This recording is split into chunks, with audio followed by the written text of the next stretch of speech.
It's been one of the Queen's most difficult years to date. 1992 was famously labelled as her annus horribilis.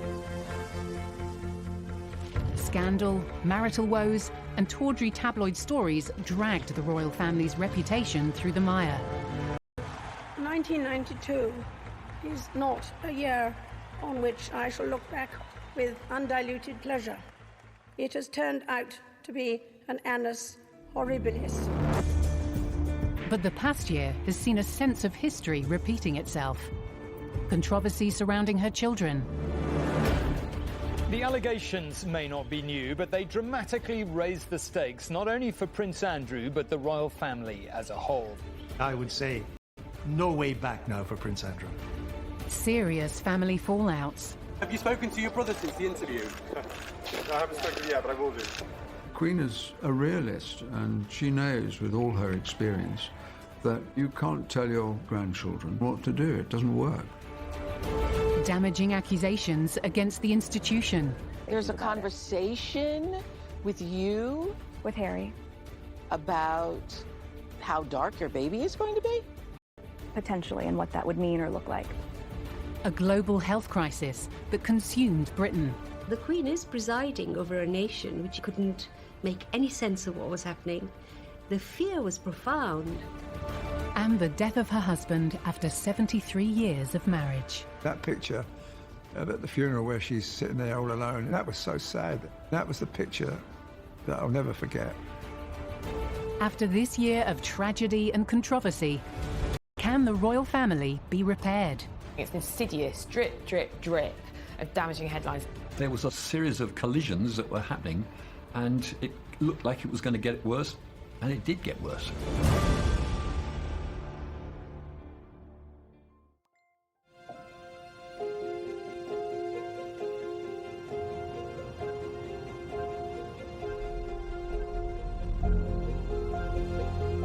As the country saw in the new year, there was little cause for celebration. I think the mood in New Year's Day 2021 was pretty miserable, because by then the pandemic had been with us for almost a year. And at that time it was getting worse, not better. People were wondering, when are we ever going to get out of this? When will normality ever return? It was not a happy time in Britain.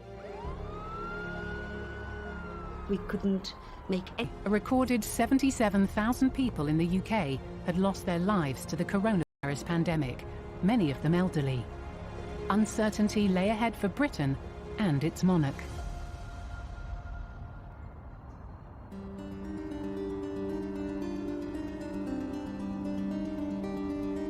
When the Queen woke up on New Year's Day in 2021, I don't think the Queen, like any of us, would have been particularly hopeful of change, because we were still in the thick of that particular winter wave. Britain felt like quite a dark place. COVID rates were rising again. People were really starting to struggle with yet another lockdown. Things were very tough, and it was no different for members of the royal family. It did not pass people's attention that the Queen and her husband were in the most vulnerable group of the lot. And I think that made a lot of people worried and uncomfortable. The Queen was 94. Considerable concern for her safety. Terribly important to protect the Queen. If we'd lost the head of state in the middle of this, that would have been an absolute disaster. Keeping the Queen protected from coronavirus was of paramount importance. If the Queen had had COVID unvaccinated, there was a very high likelihood that it would have killed her.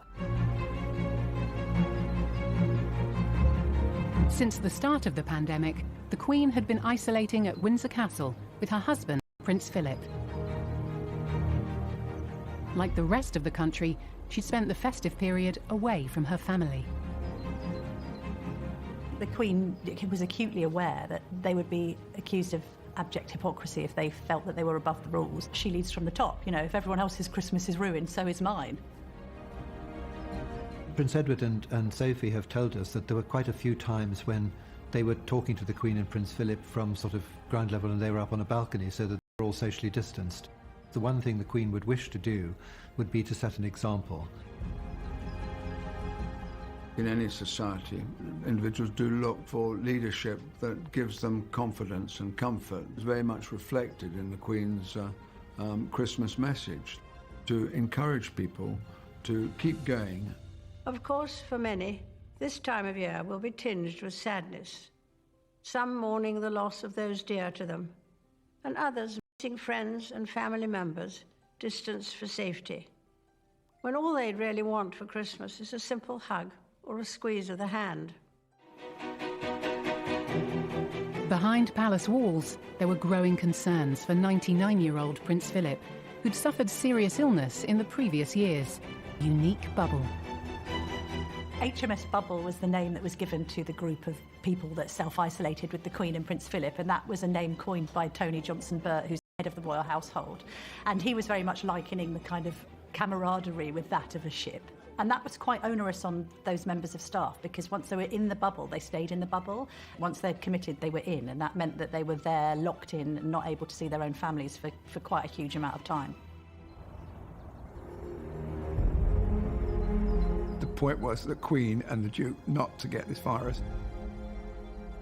But because of that, the Queen lost contact with the general public, and she never went on any engagement. All those things were put on hold. The Queen feels that she's got a job to do. It was frustrating not to be able to do her job in the normal way and to get out and to meet people. Isolated at Windsor, the Queen had plenty to occupy her thoughts. Not least among them, the growing schisms in the family, which were about to get worse.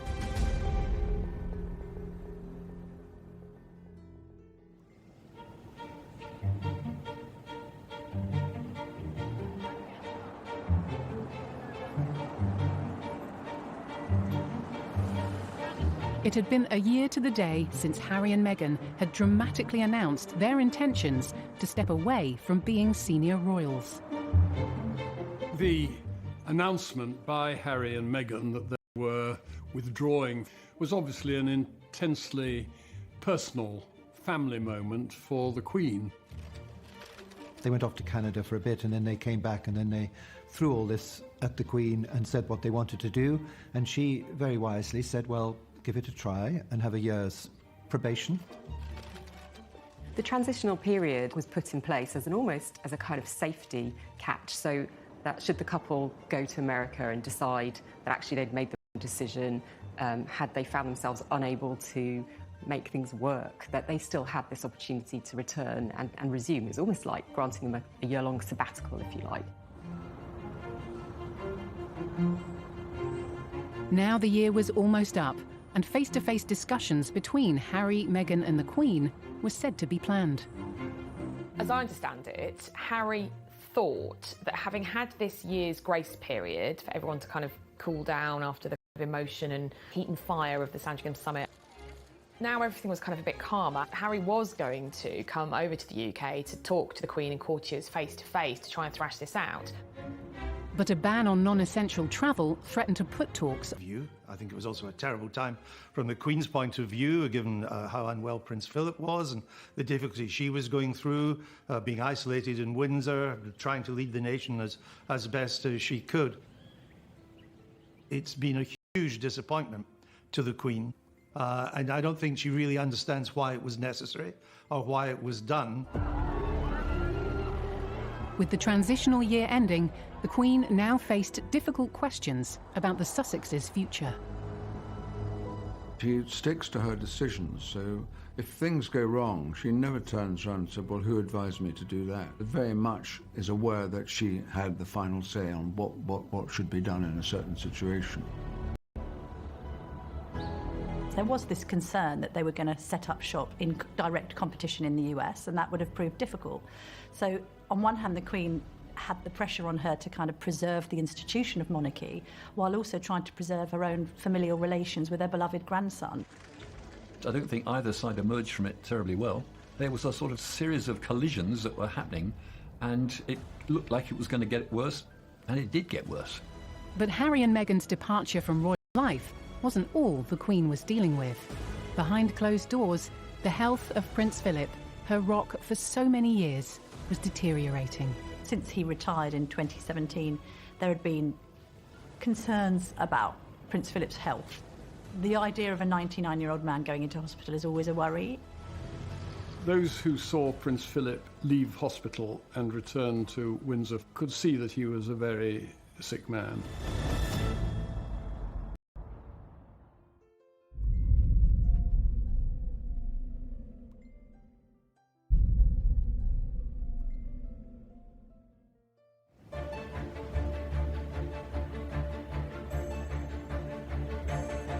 As winter continued, the Queen remained at Windsor Castle with Prince Philip. I don't think that the Queen and Prince Philip have ever spent quite such a long time completely together, because they were both busy, they were both travelling in different directions, they were both doing different things. They weren't ever really quite as together as they were for this long period of time. It must have been quite difficult for the pair of them, really, because although the Queen had a principal staff there and a dresser, it was tough. When someone who's been incredibly busy, active all their lives from a very young age, for the Duke, it must have been terrible. He needed always to be busy, and he couldn't do the things that he loves. In the end, it was probably the Queen comforting him.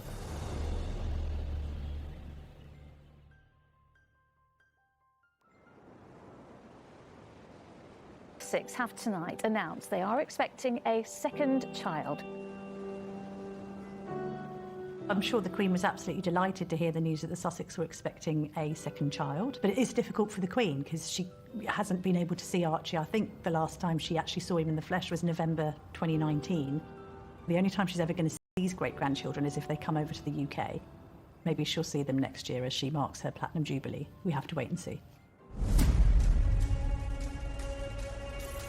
The following day, more news emerged from California. This time, it wasn't so good. It was revealed that Harry and Meghan were to give their first interview since stepping away from the royal family to US talk show host Oprah Winfrey.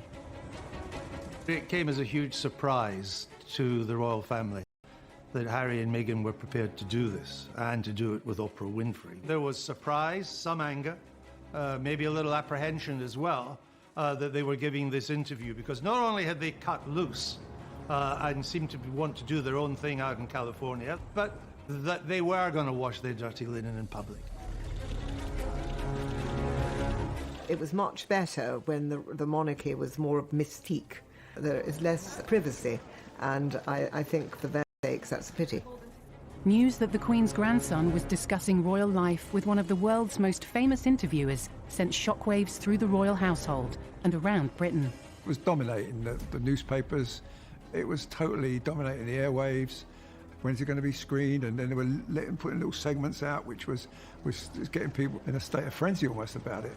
To say there were misgivings in the palace would be an understatement. Harry and Meghan had already privately aired a lot of their grievances.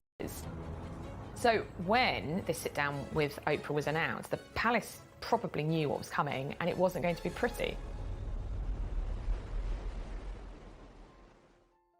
Is in hospital tonight on his doctor's advice after feeling unwell. Prince Philip, who turns 100 in June, was admitted to the King Edward VII Hospital in London as a precaution.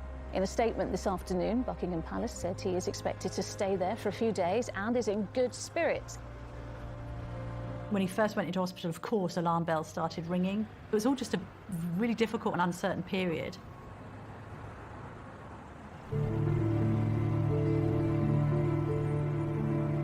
At the same time that the Duke of Edinburgh is in hospital, there's this family drama unfolding.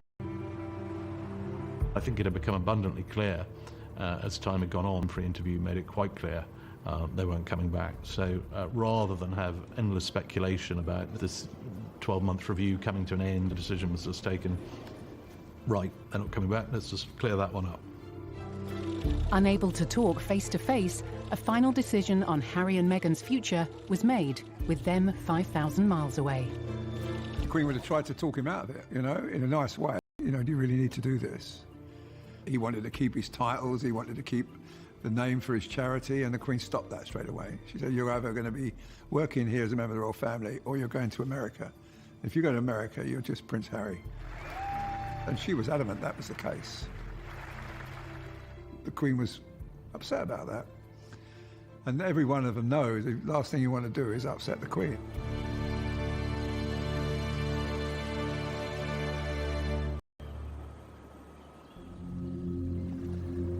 The Queen had taken difficult decisions in putting the monarchy before her family. Now she had to face up to problems closer to home, where Prince Philip's condition was getting worse. Prince Philip went to hospital. To begin with, they said as a precautionary measure. He then had to be moved from the Edward VII to another hospital. Like many Britons, Queen was unable to visit her husband as he continued his stay in hospital. The royals were probably acutely aware that there's a lot of transmission in hospitals. They didn't want to put the Queen at unnecessary risk. What's the point of her being in a bubble for months and months and months, only to then travel to London to a hospital? She must have been concerned, but she probably spoke to him every day on the phone. And she probably discussed the Harry and Meghan situation on the phone with Philip. And I think if he had any patience left, he would have probably calmed the Queen down a wee bit, you know. Prince Charles managed to visit his father, but left visibly distressed. But Charles left pretty upset, so I figured that that conversation had been, it's not far off for me, you know. He's talking to Charles and probably saying, you know, like most parents would say, look, take care of your mother, keep your eye on your mother, make sure she's, you know, everything's fine. You know, it's the sort of thing you would say. He was 99, and he had recurring problems. And at that age, I didn't think he would come out. I said to my family, I think this is the end for poor Prince Philip.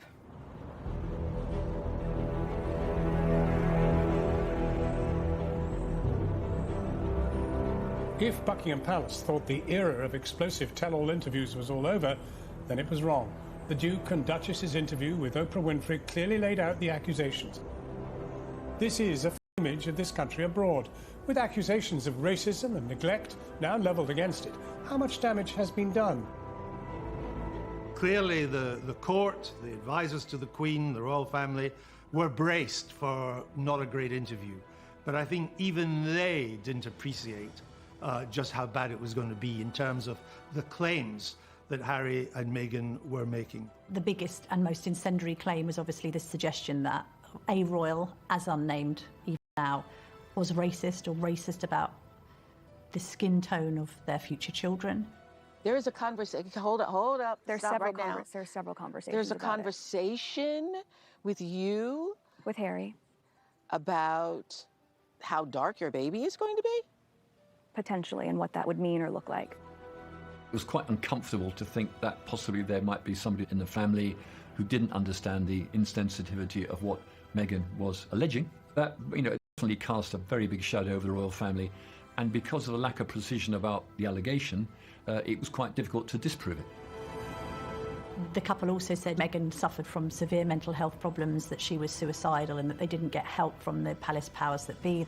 From the palace's perspective, they've literally thrown a grenade into the centre of the House of Windsor, and the royals are having to pick through the wreckage. Any personal crisis, any familial crisis for the Queen is an institutional crisis, because the family is the institution is the family.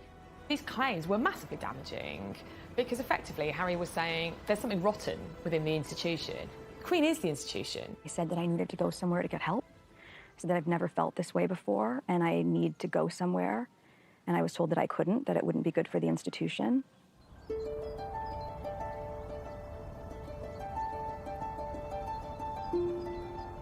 I think some people were genuinely rattled by what was said. Prince Harry was speaking as a free individual. But there's no doubt in my mind that there's great discomfort in the royal family. The difficulty arises is once you start communicating publicly and other issues come in about things that might have gone wrong in different parts of your life. All these things can be dealt with, but they're best dealt with in a private and discreet way. It had a very polarising effect. Everyone was sort of more entrenched in whatever position they happened to be beforehand. And in the middle, you would have had, you know, the royal family and the Queen just thinking, this is just very sad. The allegations of racism risked harming the Queen's relationship with the Commonwealth, which she'd been head of since 1952. The Commonwealth, it remains one of the most extraordinary multinational groupings in the world today. To endanger that by making remarks, I think you've got to be very careful before you cause that sort of damage.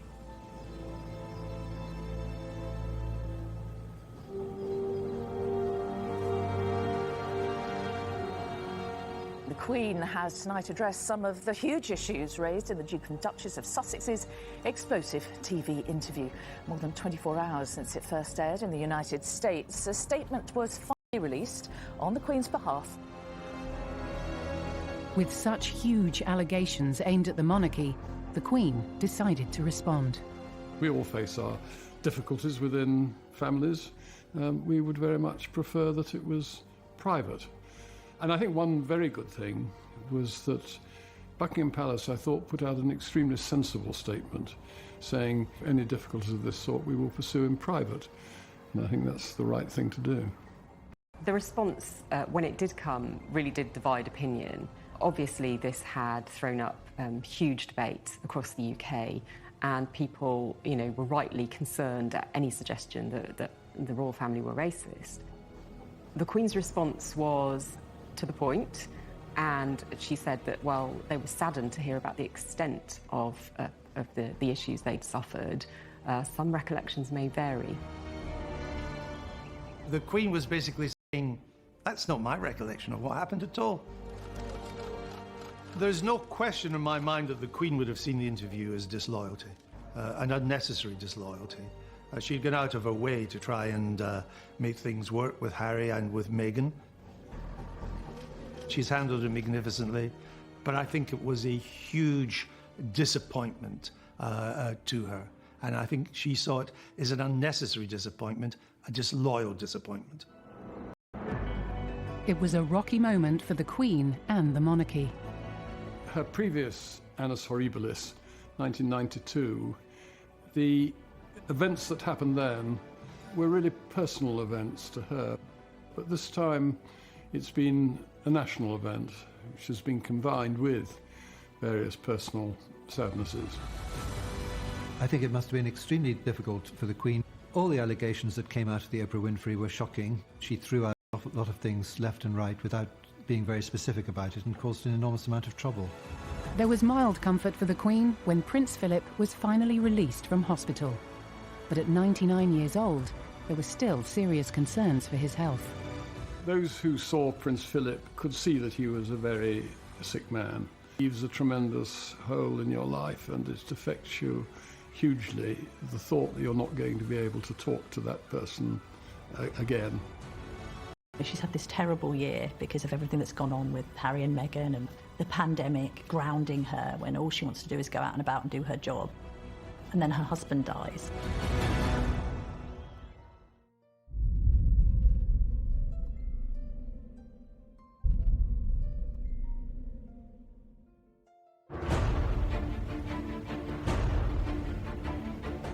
The Queen had endured a terrible start to 2021.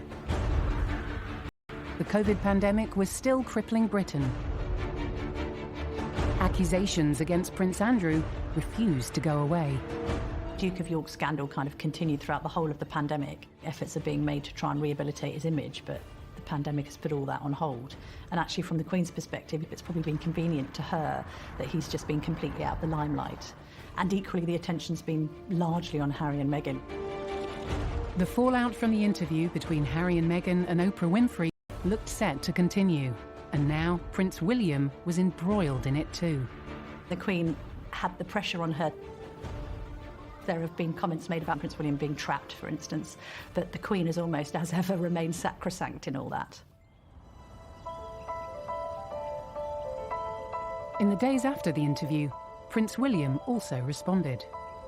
Have you spoken to your brother since the interview? No, I haven't spoken yet, but I will do. And can you just let me know, is the royal family a racist family, sir? No, we're very much not a racist family. The breakdown of Harry's relationship with his older brother William was highlighted in the Oprah Winfrey interview. But the cracks had been growing for some time. When I first saw reports that the relationship was breaking down, I didn't quite believe them because the two boys had been pretty close for most of their lives, and they'd been through hardship together with the death of their mother.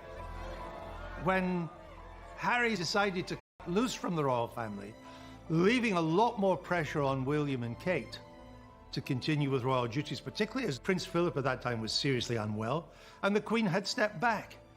So it meant the royal duties were now being shared between fewer and fewer people. And I think William did resent that. The Queen made it clear in her statement in response to the Oprah interview that Harry and Meghan remained much-loved members of the family. And it's clear that, you know, the falling out between the brothers in particular will be very hard for her to bear, particularly given that she took a close interest in their upbringing following the loss of their mother. You know, these are two brothers who have been inseparable for many years, and it's incredibly... The book Finding Freedom, released the previous year, had intensified rumours of a rift between the brothers. Finding Freedom was the first course in the long banquet of Sussex revelations.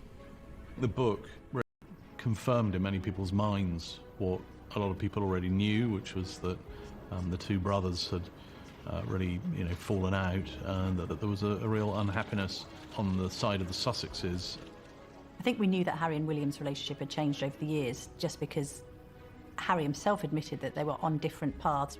There were reports that there had been tensions. The Queen is a conflict avoider by nature, and therefore the idea of Harry and William not being close, I think, would really trouble her. It must be upsetting the Queen to see that in her family, that two boys that grew up together, they played soldiers together, they had their tree house at Highgrove together, they learnt to fly together, they flew helicopters together, and now they're not even talking to each other. I don't know what it's going to do to make it right, but it's got to come from him, and it's got to come from him in a big way, and from Meghan. I think it's possible you can change any situation if you really both want to. But, you know, while there's feud going on with his brother, where they barely talk to each other, it's not nice. There is a risk that this kind of almost sidebar soap opera between the two can overwhelm and overshadow more important events in the royal family.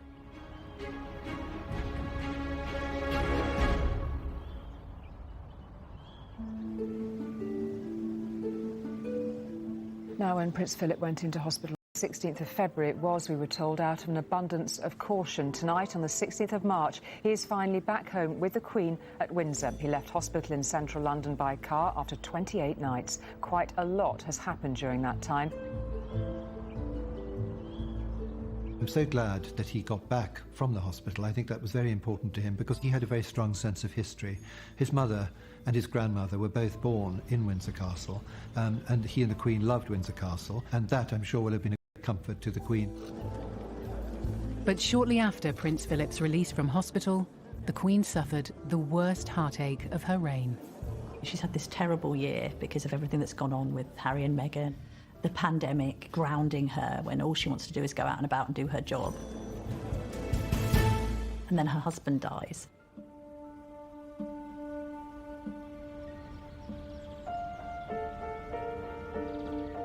We are interrupting normal programmes to bring you some news from the royal household.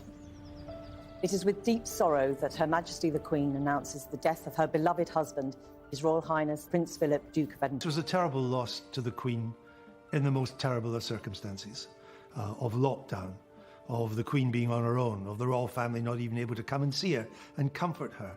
His death would also be a period of national sadness for the Queen herself. At 99, he had a great innings. Very fit man, kept himself fit, kept his brain active. But he'd gone and she was now on her own. She loved that man. Oh, God. What a romance, what a life. She's always had Philip by her side, who's supported her ideas and what she's wanted to do. Prince Philip was the backbone to the family because he kept control and he gave sound advice. He was always there for them. They could all go to him. I mean, I think he was very broad-minded and he was a great fun and he could say it how it was. She's quite shy by nature, and I think that combination of character worked very well. They made a great team.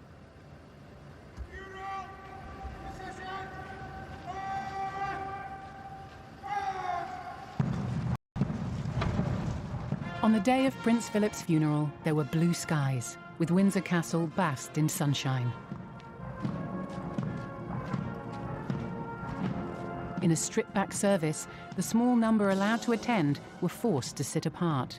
But the distance between brothers William and Harry continued to attract attention. There was a lot of talk about whether Harry and William would speak to each other. In the run-up to the funeral, that threatened to overshadow it. In order to dissipate that, the brothers did make a show publicly of coming together. The Duchess of Cambridge kind of acted as peacemaker, and they had a chat as they walked from the chapel. And I think that was a very good PR move to make sure that the narrative of the day was about Prince Philip and not about their own row. We have been inspired by his unwavering loyalty to our Queen, by his service to the nation. The Queen sat alone as she grieved for her husband of 73 years. That picture at the funeral where she's sitting there all alone, and that was so sad. That she was keeping the rules, keeping the isolation rules, sitting on her own, and there she was burying her husband. That was the picture that I'll never forget. He was an essential part of her working life, as well as inevitably of their private and family life. The Queen has been through, decades of it. No one else. She set her sights on him. She married him. He was a husband for 73 years, so his loss will have been absolutely heartbreaking for her.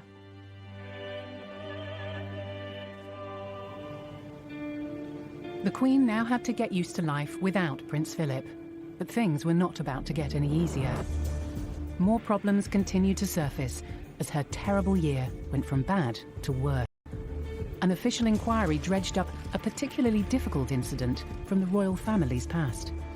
The Panorama interview of 1995 was a real low point for the monarchy, particularly for William and Harry. To have that regurgitated quarter of a century later was pretty grim for everybody concerned. The interview was basically exposing everything that the public thought was probably wrong about the royal family. So for this to come up again was to raise a subject the royal family wish would go away. And on top of that, the constant coverage of her grandson's troubled relationship showed no signs of abating. All the conversation was in newspaper offices. Did they meet afterwards? Did Harry go and see his father afterwards? If there's a constant, is there a reconciliation? Are they friends again? Is it on? Is it off? It will overwhelm everything else. The soap opera will take over from more important matters. I think William realises that. I think the Queen realises it too.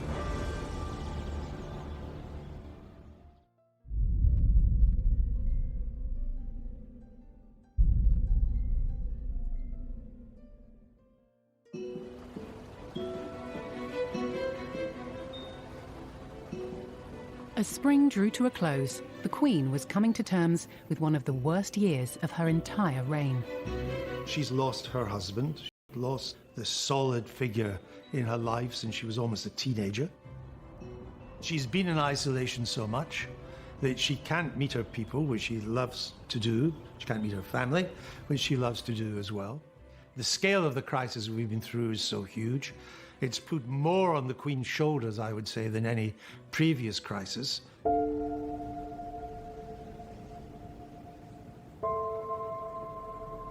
The Panorama interview that changed Princess Diana and the royal family's lives forever was obtained with deceit. What we discovered about the Diana interview with Martin Bashir was basically that Bashir misled people in order to get the interview. In truth, nothing that he did made the interview invalid, although it's now often described as a discredited interview, because Diana was going to say it, and Diana was going to choose Panorama. And I know that because 10 years before she told me, when I was making a programme about her, that what she really wanted to do, but she did.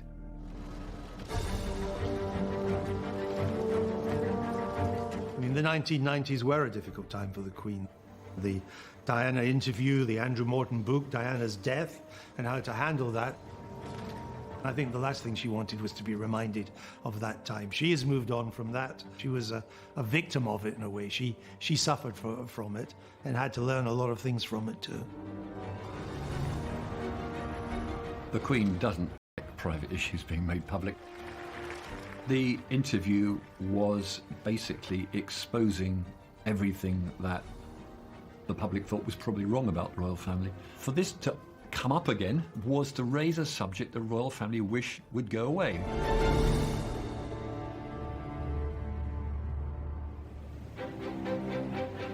In response to the findings, Martin Bashir apologised for using forged documents and said that it was an action he deeply regretted. Bashir added that he believed the forgery had no bearing whatsoever on the personal choice by Princess Diana to take part in the interview. The Queen remained silent, offering support to her family behind the scenes. The Panorama interview of 1995 was a real low point for the monarchy. So to have that regurgitated quarter of a century later was pretty grim for everybody concerned. It was still damaging, all that stuff being brought up again to the institution of the monarchy, and it was something else for the Queen to have to kind of think about ghosts coming out from the past. You know, when difficult things from the past do resurface and have to be faced again, it can't be pleasant. The BBC apologised, and I think that will have helped in a sense to draw a line under it.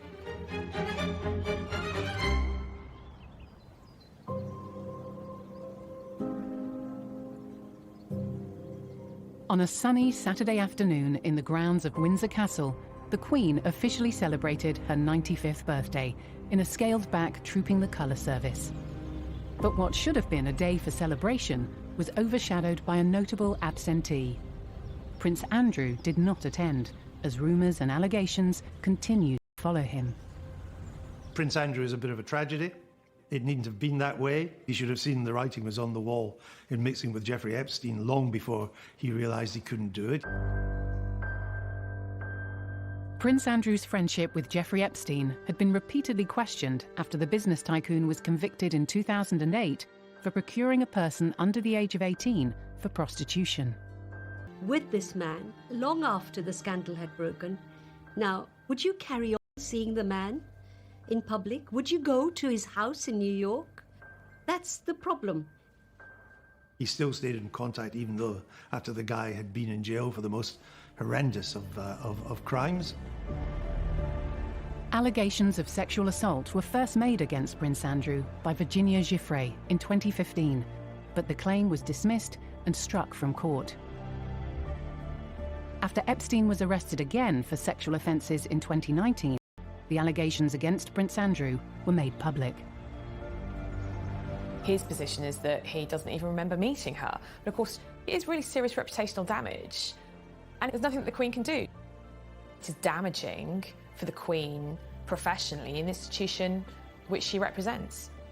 The press began to ask more and more questions. The American authorities were asking more and more questions. At some point, somebody inside the palace, and it looks to be pretty much around Prince Andrew himself and his close advisors, decided it was time to face it out and to actually go out there and answer the questions. In order to clarify the ongoing scandal, Prince Andrew had spoken exclusively with BBC Newsnight's Emily Maitlis. Now, you could argue, in a normal situation, that was actually an honest and good thing to do. That is not the way it turned out. It was truly dreadful. On that particular day that we now understand is the date, which is the 10th of March, I was at home. I was with the children. I'd taken Beatrice to a Pizza Express in Woking. Why would you remember that so specifically? Why would you remember a Pizza Express birthday and being at home? Because going to Pizza Express in Woking is an unusual thing for me to do. At the end of it, he thought he had done rather well, which suggests no sense of judgment or no self-awareness. The Duke of York had hope that it would kind of clear the air, he could get his version of events over, and that it would wipe the slate clean and enable him to kind of carry on with his royal life. In fact, it did the complete opposite. It proved to be a catastrophic mistake that he has struggled to recover from ever since. Although Prince Andrew still held his title as Colonel of the Grenadier Guards, his role was replaced at this year's Trooping the Colour service. He has strenuously denied all the allegations against him. The poor Queen, it really feels as if, you know, it's one kind of blow after the other. This is one of the most serious affairs of the last 5-10 years for the Queen. This is not going to go away.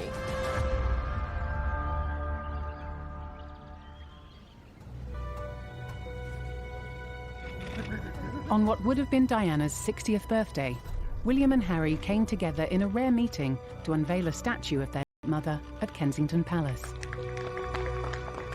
Here they were in the same place, in the grounds of their childhood home, the first time they'd been seen together in public since Prince Philip's funeral. Again, the media was dominated by reports of the pair's difficult relationship.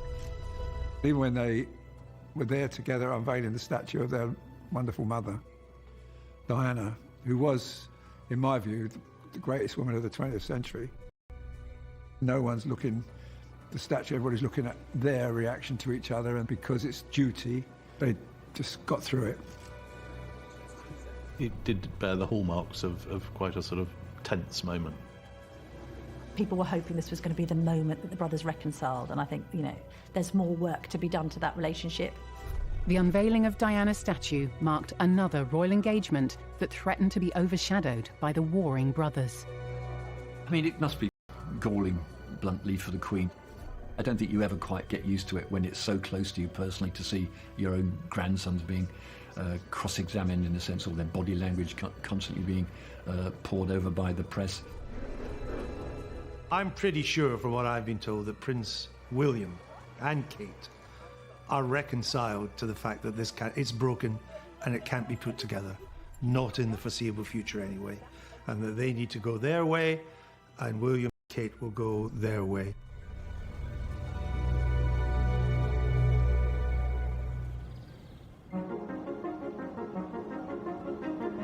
After 16 months of lockdowns and limitations, summer finally saw an end to most coronavirus restrictions in the UK. Spirits lifted and temperatures soared. At midnight, nearly all remaining restrictions were lifted, including an end to social distancing rules.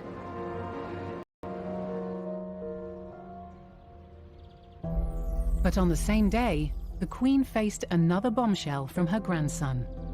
Prince Harry suddenly announced that he is going to be producing an autobiography in the Queen's Platinum Jubilee year. And I don't think anyone at the palace was terribly happy about that, but at the same time, I don't think they were terribly surprised. The palace will be completely dismayed that Harry is writing a book. It's not what the royals are meant to do. It's unfortunate, it's unnecessary. I don't know why he's doing it. He doesn't need the money. Every time he does something like this, the return will be diminished and diminished and diminished until there's no return. Harry's memoir is expected to reveal intimate moments from his time within the royal family. The Queen was taught to not wash her dirty linen in public. She's been brilliant all her life about not discussing family problems in public. She is the past master of it. It will be hard for the Queen at her age. She loves her grandchildren, no doubt at all, and her great-grandchildren. She'll just have to think and feel with Harry, not hold herself apart. Why should he not be able to speak freely? The book itself may cause the royal family more anguish. It's never really been done before. The Duke of Windsor did write a book, but it would be years and years after his abdication. Harry's gone down a road from which there is no good ending, because every book will have to be more sensational than the last. It's almost like he's still settling scores. So much depends for the royal family now on how Harry decides to proceed. And to put it bluntly, has he run out of ammo? Has he got things he still wants to get off his chest? There's a phrase about autobiographies being the perfect vehicle for telling the truth about other people, not necessarily the person writing it. It's an account from his perspective. The royals will be hoping that he doesn't stick the knife in. We'll have to just wait and see. It had been a tumultuous year, and as summer progressed, the Queen's family continued to attract headlines that were threatening to damage the reputation of the monarchy. She's reigned for very nearly 70 years, and she's been an extremely good queen. And if some of the others can't shape up and get on with it, that is to some extent their problem. How the Queen deals with that is she deals with it in private, and I'm sure that's the effective way to do it. But more controversy lay ahead for the Queen as the scandal surrounding Prince Andrew continued. Prince Andrew was due to go up to Balmoral on holiday with the Queen and Sarah Ferguson. So I suspect her courtiers may be trying to work out how best to contain damage limitation. Prince Andrew must be ruining the day he ever met and entertained Jeffrey Epstein. This is again casting a huge shadow over the royal family. The Queen obviously is a loving mother. She'll be incredibly concerned about this. But there's no getting away from the very serious nature of these allegations.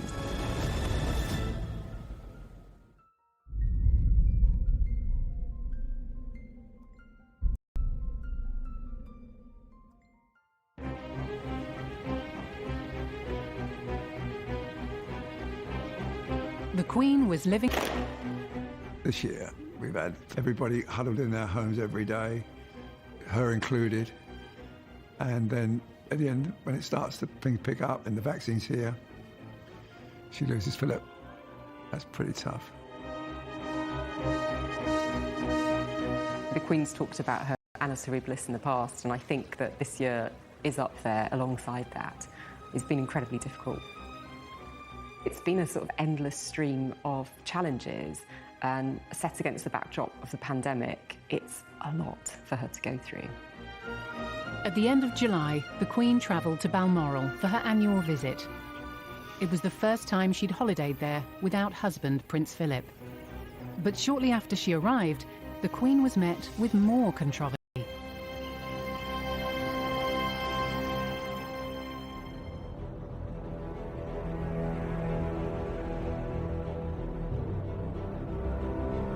The allegations may not be new, but they dramatically raised the stakes, not only for Prince Andrew, but the royal family as a whole. For the first time, Virginia Giuffre has alleged in graphic terms in a court document that she was threatened into engaging in sex acts with Prince Andrew while she was a child, and when she claims the prince knew she was the victim of sex trafficking. She is suing him directly for damages in a civil case.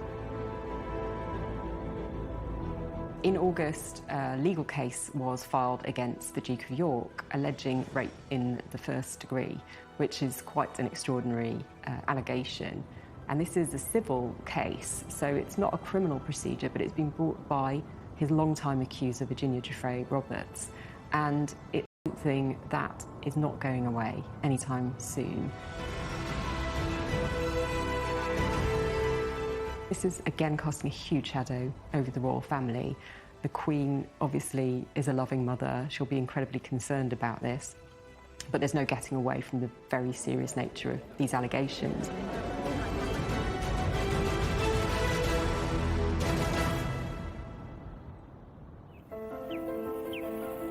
The day after the court documents were revealed, Andrew arrived at Balmoral, cutting short the Queen's summer holiday for crisis talks.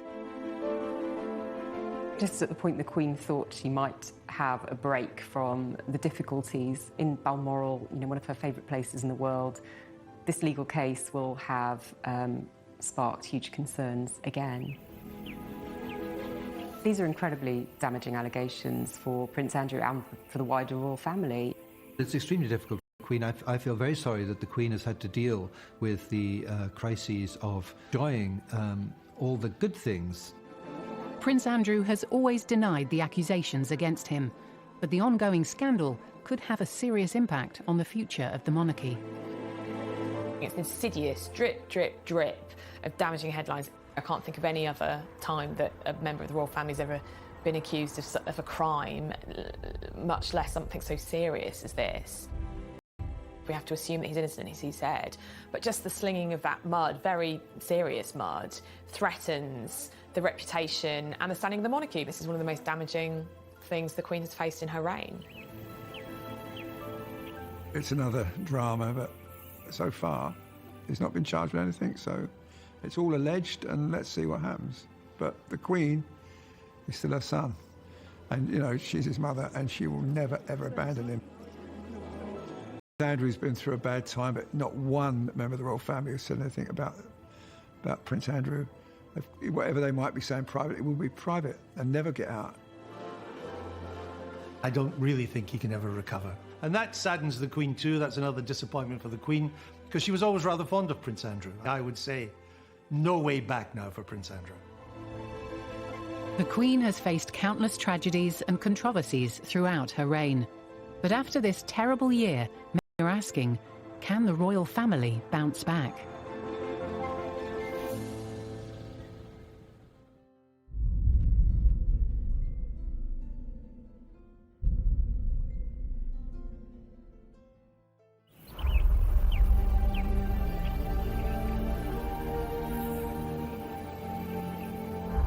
As 2021 continued, the Queen was presiding over an increasingly fractured family. Acrimonious departures and a US federal investigation were unlike anything the Queen had witnessed during her reign. And her children continued to dominate headlines as the year went on. Now, you might not know the name Michael Fawcett, but there was a time when he was an indispensable aide to our future King, Prince Charles. Today, both men were reported to the police over cash for honours allegations. Claims of misconduct from within Prince Charles's camp threatened to bring the monarchy into disrepute after Charles's former aide Michael Fawcett stepped down from his role as chief executive of the Prince's Foundation. It followed claims that Fawcett helped secure a CBE for one of the charity's donors. Did you secure honours for cash? Any comment on the revelations in newspapers the last couple of days, sir?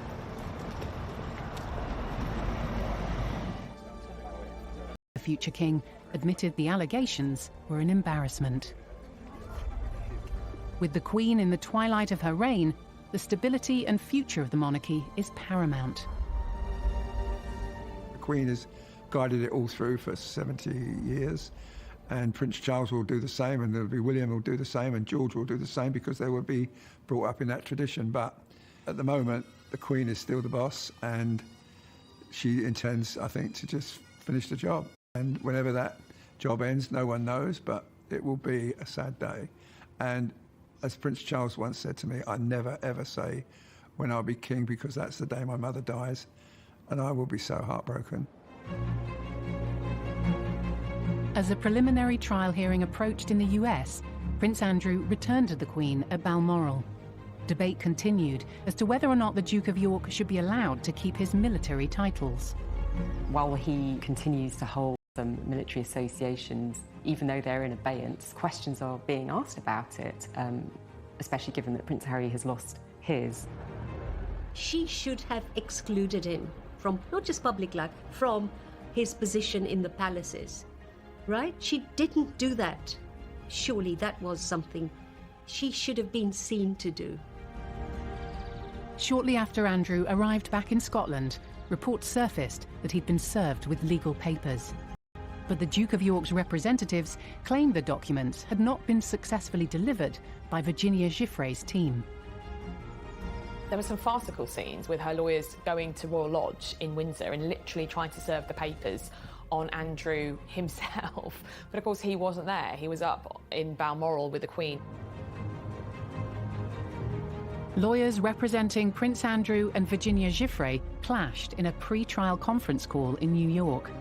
Disputes continued over the legal papers being served, and a judge set a second hearing for January next year. He's yet to publicly respond this time around. While he has vehemently denied the allegations in the past, clearly he's being advised at the moment not to speak out. Whether he gives evidence remains to be seen, but this is not going anywhere fast.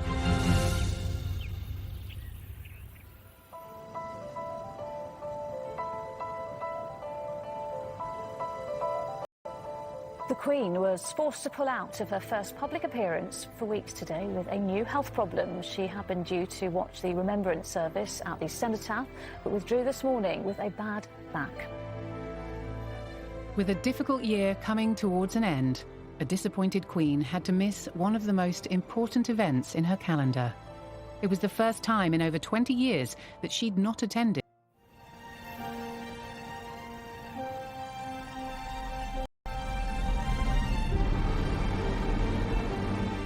In November 1992, the sight of Windsor Castle in flames summed up a year described by the Queen as her annus horribilis. Certainly you see it as another annus horribilis because of Megxit and a pandemic. What we can certainly conclude is, it's not always plain sailing for the royals. If you just look back at all the events over the last year, it was this bleak period. She's been through some very sad moments, some of the saddest days of her life, saying goodbye to Prince Philip, and that incredibly sad image of her alone in St George's Chapel. I mean, that really is heartbreaking, and yet through all that, she's absolutely committed to the job.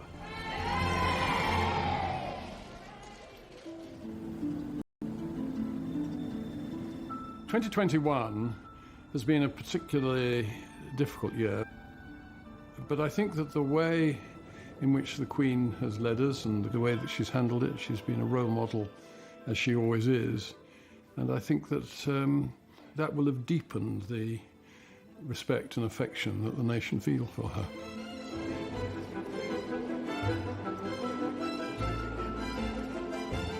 She's going to be 96 next year. She's celebrating 70 years on the throne. It should be a celebration of every brilliant bit of her reign, but actually when you look at the monarchy in its current state at the moment, it's fragmented, the family's divided, and there are these very serious problems.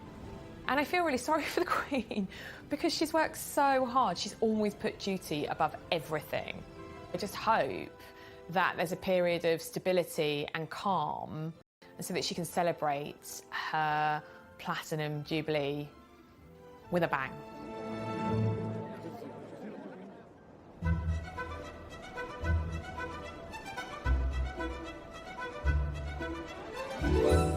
After a year of difficulty and strain, and the Queen's health in the headlines, will this new annus horribilis weaken or strengthen the monarchy? The strength of our monarchy has been, that it is able to adapt. It's always changing, and I think providing the values are still there, it often changes for the better.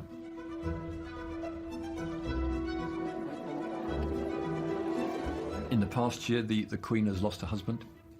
She's got a grandson who's semi-detached. But that, in a sense, I think the respect for her is stronger than ever. And I think that the future of the royal family is probably more secured as a result of the way he has steered us through these difficult months.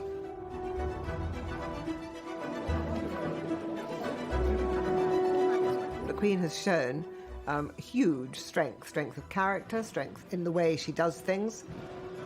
She's always listened to advice. She's just an incredible woman, and I admire her enormously. She has been a rallying call for the nation. She has been a unifying figure for the nation. She has been a figure of love for the nation as well, and a figure of common sense for the nation. That wasn't always true in previous crises. This time she's come through with flying colours.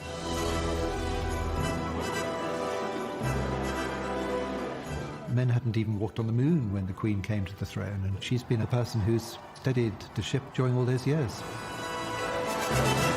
We're very lucky to have her.